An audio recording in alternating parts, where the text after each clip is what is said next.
ये वही फांसी का फंदा है और यही वही ताले हैं, ये वही हथकड़ियां हैं जो इस देश की सरकार ने, मोदी सरकार ने, केंद्र सरकार ने इस देश के स्वर्ण समाज के गलों में फांसी का फंदा डाल दिया, हाथों में हथकड़ियां लगा दी। हमारे बच्चों को जन्मजात अपराधी इस केंद्र सरकार ने घोषित कर दिया, इन भाजपाइयों ने घोषित कर दिया। इस भाजपा में अभी डॉक्टर राजीव बिंदल इनके प्रदेश अध्यक्ष बने, पूछो उनसे कितने नेताओं को तुमने अपनी पार्टी में नई कार्यकारिणी में सदस्य लिया, कांग्रेसियों ने कितने स्वर्ण समाज के लोगों को कार्यकारिणी में घोषित किया। आज कांग्रेस सरकार चुप, भारतीय जनता पार्टी के सारे नेता चुप, बड़े बड़े भाषण दे रहे हैं ये वहां पर जाकर कि हाँ जी हम बटेंगे तो कटेंगे, एक रहोगे नेक रहोगे। क्या बटोगे कटोगे का नारा क्या इस देश के स्वर्ण समाज के लिए है? हमें याद है कि जब हिंदू मुसलमान को ये भाजपा के लोग लड़ा रहे थे तो इन्हीं के नेता मोदी किटे मस्जिदों में जाकर बांट रहे थे। आज स्वर्ण समाज को बटोगे कटोगे का नारा, एक रहोगे नेक रहोगे का नारा इन्होंने हम लोगों को देकर रखा, हम लोगों को भटका के रखा।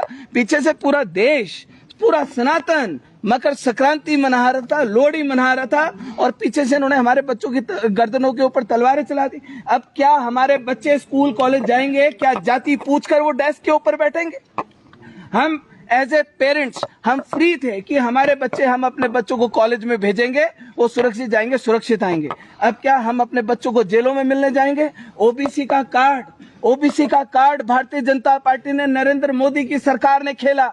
सिकंदर कुमार राज्यसभा सांसद जो इन भाजपा के हैं, क्या इन लोगों को शर्म नहीं आई? इन भाजपाइयों को शर्म नहीं आई कि स्वर्ण समाज हिमाचल प्रदेश में भी 70% रहता है? इन लोगों ने भी तुमको वोटें देकर तुमको मंत्री मुख्यमंत्री बनाया। जयराम ठाकुर के मुंह में दही जम गई, अनुराग ठाकुर के मुंह में दही जम गई, जेपी नड्डा के मुंह में दही जम गई, कंगना रनौत के मुंह में दही जम गई। उधर से जो इनके कांगड़ा के लोकसभा सांसद है, मीडिया उनसे पूछ रहा है, उनको जवाब नहीं दे पा रहे, मुंह में दही जमाकर। इतनी गुलामी।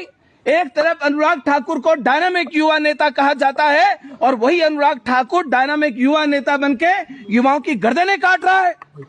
इन भारतीय जनता पार्टी के नेताओं से, इन चोरों से हम पूछने आए, बताओ हमने तुम्हारा क्या गुनाह किया? हमने कौन से काले तिल तुम्हारे काट दिए? आज ओबीसी को तुमने स्वर्ण समाज से अलग कर दिया। 80% जनता को तुमने देश की एक साइड लाकर खड़ा कर दिया और स्वर्ण समाज को तुमने जन्मजात अपराधी बनाकर खड़ा कर दिया। हमने क्या बिगाड़ा? मैं पूछना चाहता हूं, क्योंकि मोदी का ही कार्यालय है, हम इस कार्यालय के माध्यम से पूछना चाहते हैं कि देश के प्रधानमंत्री ये तय करें और ये लोगों को बताएं कि वो एक वर्ग के प्रधानमंत्री हैं कि 140 करोड़ लोगों के प्रधानमंत्री है। ये भारतीय जनता पार्टी एक वर्ग की पार्टी है या पूरे देश के 140 करोड़ लोगों की पार्टी है? कब तक हम अन्याय सहेंगे सर? पहले जातिगत आरक्षण की मार हमारे बच्चों के ऊपर, -40 वाले डॉक्टर बनाने का निर्णय, MD-MS इन्होंने निर्णय ले लिया। क्या अब अगर कोई हॉस्पिटल में चेकअप कराने के लिए जाएगा, क्या उसको अटेंडेंट की जगह अपने 4 कंधे तैयार रखने पड़ेंगे? 4 कंधों पर उठाकर कौन लाएगा? उन लोगों को साथ में लेकर जाना पड़ेगा हॉस्पिटल में भी। ये लोग चाहते क्या हैं? ये देश को आबाद करना चाहते हैं कि देश को बर्बाद करना चाहते हैं? आप तो जिस प्रकार से पहले JNU में नारे लगे थे, ब्राह्मण भारत छोड़ो, या स्वर्णों के खिलाफ, या तिलक तराजू और तलवार के खिलाफ जिस प्रकार से नारे लगे थे, ये बात तय हो रही है कि भारतीय जनता पार्टी, नरेंद्र मोदी और ये हिमाचल प्रदेश के जो भाजपा के नेता हैं, ये स्पष्ट संदेश दे रहे हैं कि स्वर्ण भारत छोड़ो, स्वर्ण भारत छोड़ो। हम कहाँ जाएंगे? जातिगत आरक्षण से हम लड़े, हम एट्रोसिटी SC/ST एक्ट से लड़े। सुप्रीम कोर्ट की नोटिफिकेशन के अनुसार 90% SC/ST एक्ट के मुकदमे झूठे पाए जाते हैं। अब तुमने हमारे बच्चों को भी उस कीचड़ में फेंक दिया।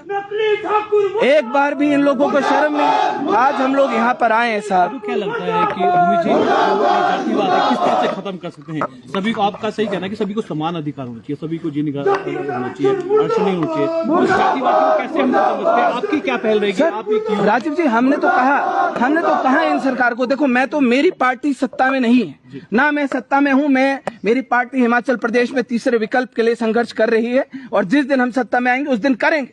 लेकिन ये जो भाजपा, ये जो कांग्रेस के लोग हैं, अगर तुम इतनी हिंदू एकता की बात करते हो, तुम इतनी समानता की बात करते हो, क्यों नहीं हटा देते जाति का कॉलम? लाओ ना इंडियन का कॉलम। तुम कह रहे हो एक रहो नेक रहो, देश के बारे में सोचो, तो भारतीय का कॉलम बना दो। हम वी आर रेडी। इस देश का स्वर्ण रेडी है। आप तय करो, आप भारतीय का कॉलम लाओ, ये SC ST OBC सारे कॉलम हटाओ, लेकिन इन लोगों को ये कॉलम हटाते हुए इनकी राजनीति खत्म हो जाएगी। तो आप जो अभी जैसे कि हम तस्वीर देखते हैं, चाहे प्रदेश की बात करते हैं, हम कई जगह से आते हैं कि जातिवाद का जो सामने आती है, चीजें आती है, आत्महत्या तक यहाँ पे होती है, तो उसको रोकने के लिए आपका क्या रहेगा? जी देखिए, जिस प्रकार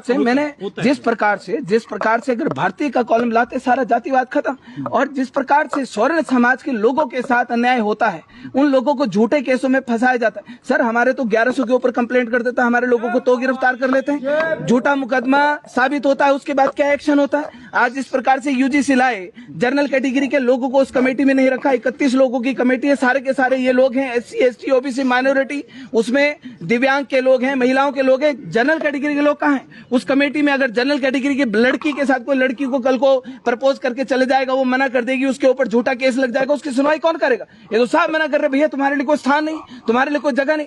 हम अपने ये जो एक वर्ग है, अनुसूचित जाति वर्ग है, SC ST वगैरह है, माइनॉरिटी है,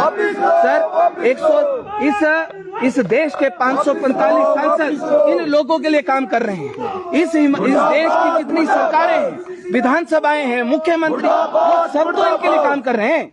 इस देश में अकेला स्वर्ण समाज जनरल कैटेगरी ही ऐसा है जो अनाथ है, जिसके लिए कोई नहीं है। आज कौन हमारे बारे में एक नेता, एक मिनट, इस देश में कौन ऐसा नेता, कौन ऐसी पार्टी आज जो जनरल कैटेगरी के साथ हो रहे अन्याय की बात कर रही? हम तो अनाथ है सर, हमारा तो है कोई नहीं। इन लोगों के लिए देश का संविधान, ये लोग बोलते हैं देश का संविधान हमारे बाप ने लिखा है, हमारे लिए लिखा है। हमारे लिए क्या लिखा? हमारे लिए कहाँ है? उस देश में, उसमें आर्टिकल 14 में, 15 में, 16 में जो आर्टिकल समानता के दिए हैं, उसमें हमारा अधिकार कहाँ है? रुमित जी, अगर रोल बैक नहीं होता है तो आपकी पार्टी कैसे लड़ाई लड़ेगी? देखिए, ये आज जिस प्रकार से हम लोगों ने यहाँ पे ये मोदी जी के कार्यालय का घेराव किया है, ये आंदोलन बरकरार चलेगा, बराबर चलेगा। अभी थोड़ी देर में हम यहाँ से घोषणा करेंगे, पूरे हिमाचल बंद करने का हम यहाँ से निर्णय लेंगे। उसके साथ और भी निर्णय, 1-2 निर्णय हम लोग यहाँ से लेंगे, अभी जैसे हम यहाँ से तय करके आपके माध्यम से ही देंगे। ये आंदोलन रुकने वाला नहीं है। आज इस देश में, आज इस हिमाचल प्रदेश में स्वर्ण समाज को भी तय करना पड़ेगा कि भैया तुमने भाजपा कांग्रेस के तुमने यहाँ पर नेता बिठा दिए, अपने समाज का 70% स्वर्ण समाज में तय करता। आज रहा राजनीतिक आधार, हम कहीं नहीं, जो राजनीतिक आधार की बात आती है भैया, SC ST OBC माइनॉरिटी राजनीतिक आधार, स्वर्ण समाज 70% राजनीतिक आधार कहाँ है? राजनीतिक मंचों पे हमारे बारे में कहाँ बात की जाती है, हमारे बारे में कहाँ योजनाओं के बारे में सोचा जाता है? मात्र एक राष्ट्रीय पार्टी है जो स्वर्णों की बात करती है, सबकी बात करती है, हिमाचलियत की बात करती है। अगर हमारे समाज के साथ अन्याय होगा सर, हम लड़ेंगे, हम खड़े होंगे उनके खिलाफ, इन भाजपा कांग्रेस के खिलाफ हम खड़े होंगे। इस हिमाचल प्रदेश के मुख्यमंत्री चुप हैं, हिमाचल प्रदेश के मंत्री चुप हैं, सारे के सारे विधायक चुप हैं। 18 विधायक, 20 विधायक दूसरे हैं। क्या उनको जनरल कैटेगरी ने वोट नहीं दिया? क्या जनरल कैटेगरी ने उनके दरिया नहीं उठाई? क्या उनके झंडे नहीं उठाए? क्या उन लोगों को एक बार भी हमारे बारे में नहीं सोचना चाहिए था? आज पूरा देश आक्रोश में है, पूरा देश। ये जो भारतीय जनता पार्टी का जो गरूर है, इस गरूर को हम तोड़ेंगे। इसी देश में ये जो 400 पार का नारा लगा रहे थे, तो जब राजपूत समाज के खिलाफ इनके नेताओं ने, भाजपा के नेताओं ने जब गाली गलौज किया, अपशब्दों का प्रयोग किया, तभी 400 से 240 के ऊपर लाकर इनकी टंगड़ी हमने फंसा दी है, और ये टंगड़ी अब और फंसेगी अगर तुम इसी प्रकार से हमारे समाज के साथ अन्याय करते रहोगे। हिमाचल प्रदेश में तीसरा विकल्प तैयार है। इन भाजपा कांग्रेस वाले ये बोल रहे हैं कि हम आएंगे, हम वी आर डिसाइड, हम तय करेंगे तुम आओगे कि नहीं आओगे, और अगर आओगे तो कैसे आओगे? तुम बोलते हो डबल इंजन, तुम्हारा हाफ हवा इंजन है यहाँ पर, तुम्हारे इस इंजन को कबाड़ में उठाकर फेंकेंगे, ये भी वादा है हमारा।